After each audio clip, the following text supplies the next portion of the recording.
Hello, in this example we'll go over Nureg 1934 Appendix A and how to set that up and model it in Fright. When you start up Fright, here's the window. Go to Files, New, and you can start a new database. It's called Appendix A. Hit on Save. And you get a listing, starts a new database. Click on the first compartment, it says compartment, right click on it, set up a new compartment. Go to the context menu, and by default it's called fzone_1. Set that and activate the compartment. You can go to this and then rename it, double click on it and call it maybe Appendix A. Then go to the boundaries, right click and add a new boundary. By default it puts this new boundary at the middle.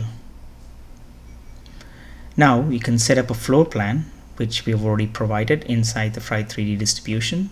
Click on the zone or the compartment, open up the fire compartment properties, open up the floor plan and click on the floor texture. The textures, which are the floor plans, are located under the demo models folder. Under the validation models folder, under Nureg 1934, under floor plans and Appendix A. Click on OK and you see the floor plan here. Now you can navigate it by left mouse button, which rotates it, or middle mouse button which pans it. But the best thing to do is go to the camera menu and operate from the top camera.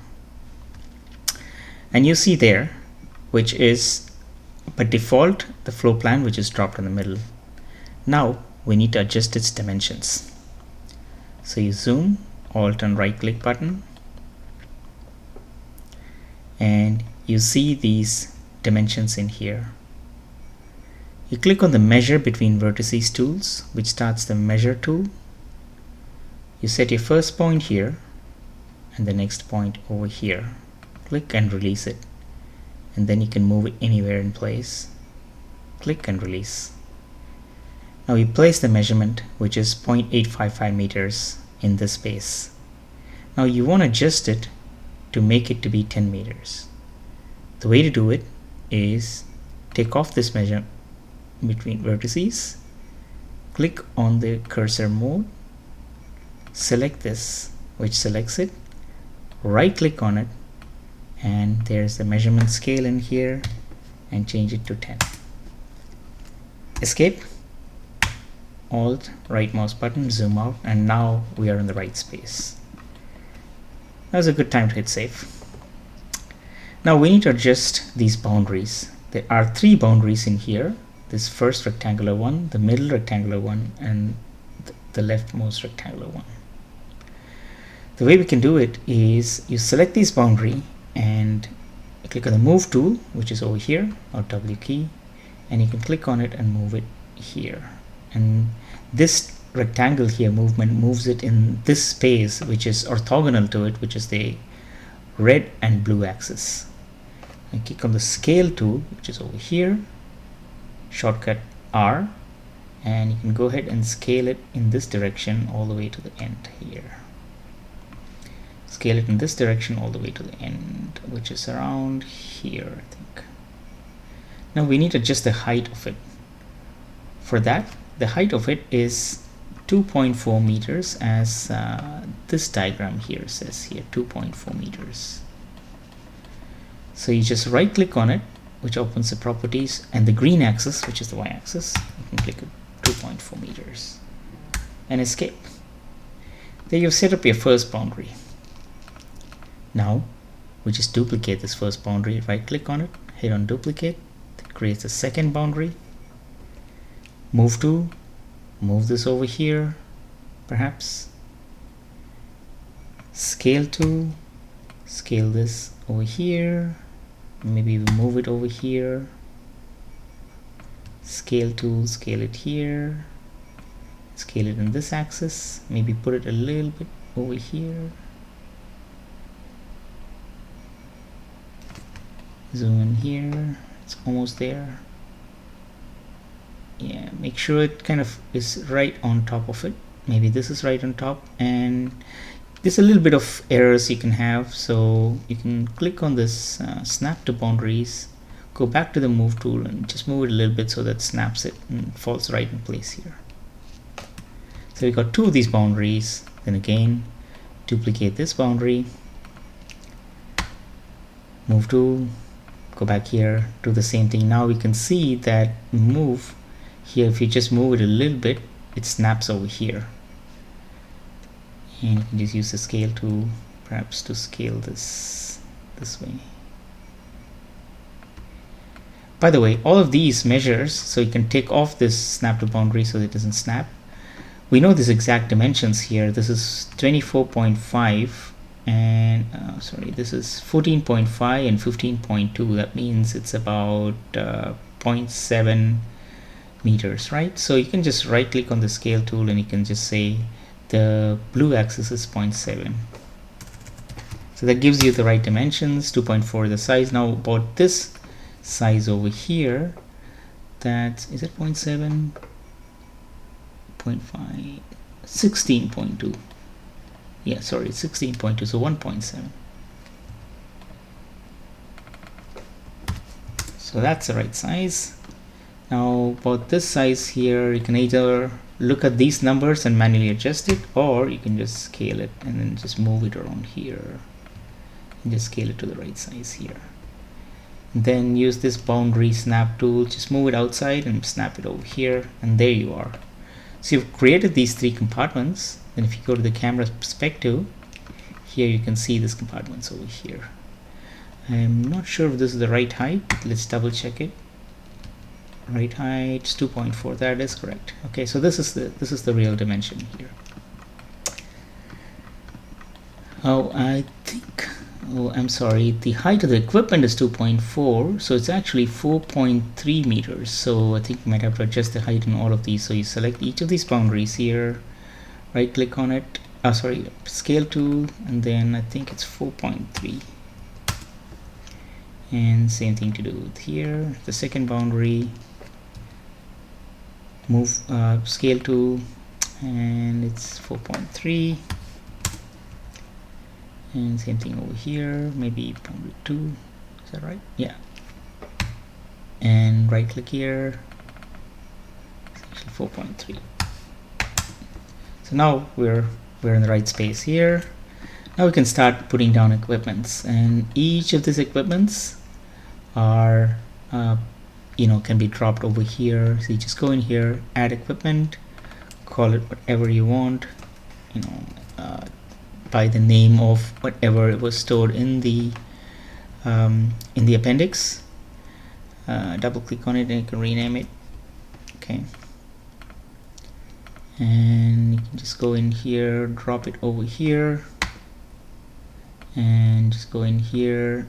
Oh, we selected the snap to boundary, so it's just here. So just take off the snap to boundary, move it over here, put it roughly here, and change it all the way over here. I think the size of it is I think we saw 2.4 meters, so we'll just do it this way. So that's the first equipment here. We've got it. So in order for subsequent equipments, what we can do is add equipment. What you do is click on the first one, copy, and what you can do is just drag and drop it here anywhere, but you want to keep its size and dimensions. So you just hit on paste 3D, which puts it exactly in the same place as the first one. Then you can use the move tool here, W, and move it right here. So this is how easy it is to add equipments. You can do the same thing for all of these equipments and adjust these. And I'm just going to show you the completed model, which is over here. So the completed model is again, after doing all this stuff, is in the validation models, Nureg Appendix A, and we open it, go to the MCR. There's the completed model. it's got all the vents in there. I didn't really tell you how to position these vents, but basically you just need to go in here, go to simulation items, right click and add a mechanical or natural vent, and the process is the same. You just go in here, a vent will be created, you drag and drop it here, you click on hit set snap to boundaries, and it snaps it there. This is an alarm, and then the way you do it is you say add detection, and then here's a fire alarm here, and then you can set up the various properties, and the process is very similar to the vent over here. So this is the fire source which we have modeled it. You click on the sources, you hit on add source, and then position it here by picking up this red item here and then position it correctly. So it's positioned here, so you can move this and then make sure it overlaps with the equipment so it knows which equipment catches on fire. You can get to the fire definition and source properties. So fire properties here, control cabinet fires, you can select all these fires over here and you can assign it, which have these different heat release rates. Now we're ready to simulate. And click on this, you click on this, you don't see fast, you press the simulation time. Let's just give it a reasonable time here, 100 seconds maybe, or maybe more. You click on run, and there it goes ahead and simulates this scenario. It creates a scenario with the name of the scenario, name of the fire source itself, and it loads the completed output back into here. I'm trying to see, it takes a little bit of time. It has to run 2 times because the first time it runs around, it creates the CFast scene and runs a simulation, and it does a secondary simulation and runs the CFast again. And the final results are shown here. These are the warnings, potential warnings, which are the limitations of CFast. So, just to make a note of it, and there you go. You see the failures here at 76. First, one of the equipments fail. There's other equipments that fail, and so on and so forth.